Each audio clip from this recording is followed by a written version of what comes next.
One man is hospitalized after stabbing in Plymouth. Sheboygan man makes court appearance after major drug bust. Assembly committee approves 2 drunk driving bills. These and other local stories are coming up on this edition of Community News Review. This is Community News Review, a service of WSCS TV, news content provided by WHBL.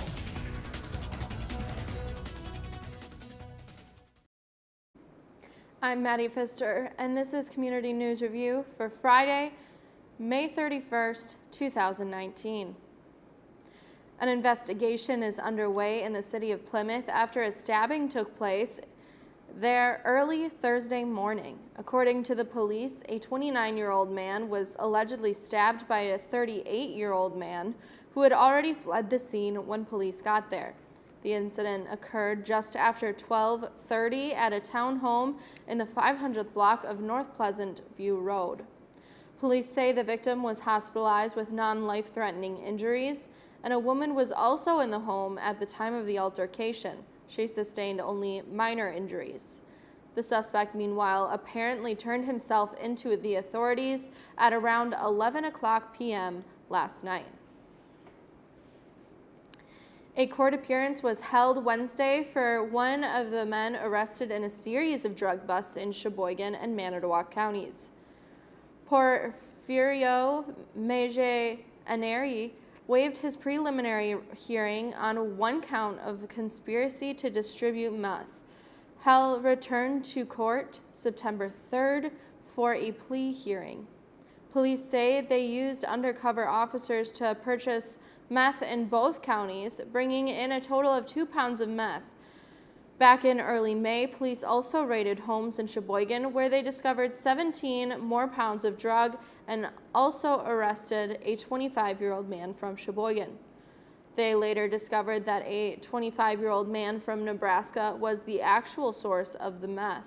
On May 14th, police were able to catch that man, who has yet to be charged. Police believe the pair brought about 36 pounds of meth into Wisconsin, and the street value of all of that meth is estimated at $1.3 million. One person is dead after a 2-vehicle crash in the town of Mosel.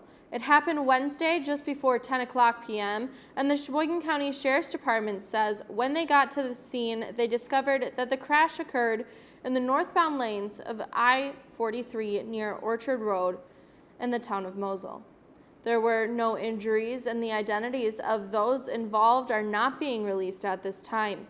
I-43 was shut down for several hours between County Road XX and State Highway 42.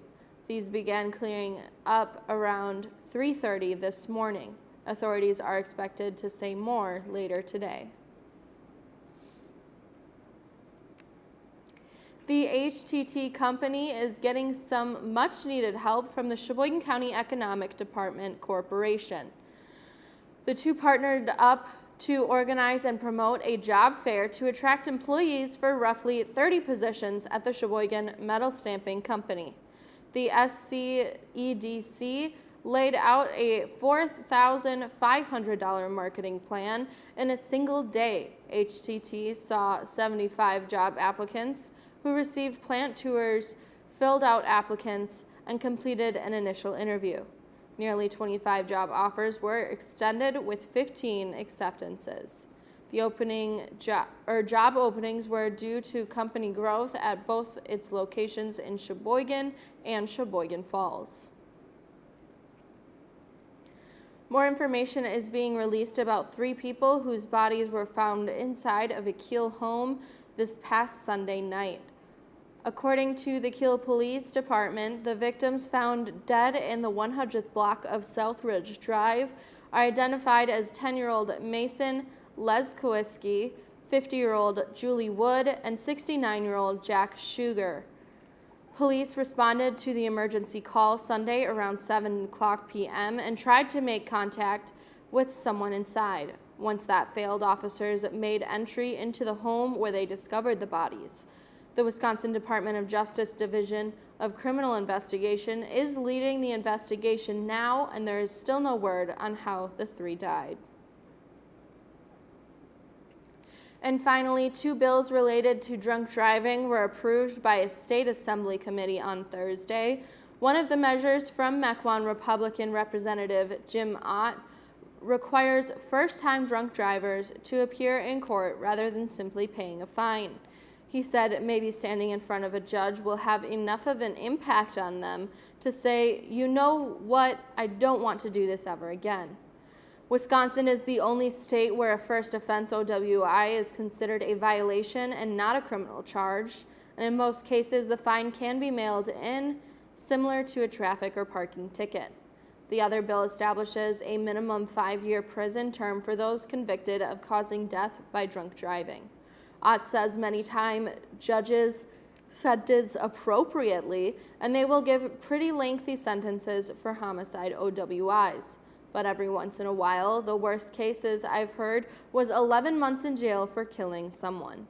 Ott notes that in 2015, the most recent year for which we have had statistics, the DOT reports 190 people died in the drunk driving crashes, and that is more than 1 death every 2 days.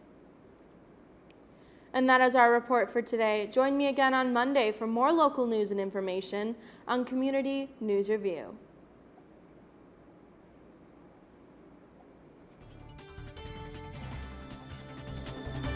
News content for this program provided by WHBL in cooperation with WSCS TV.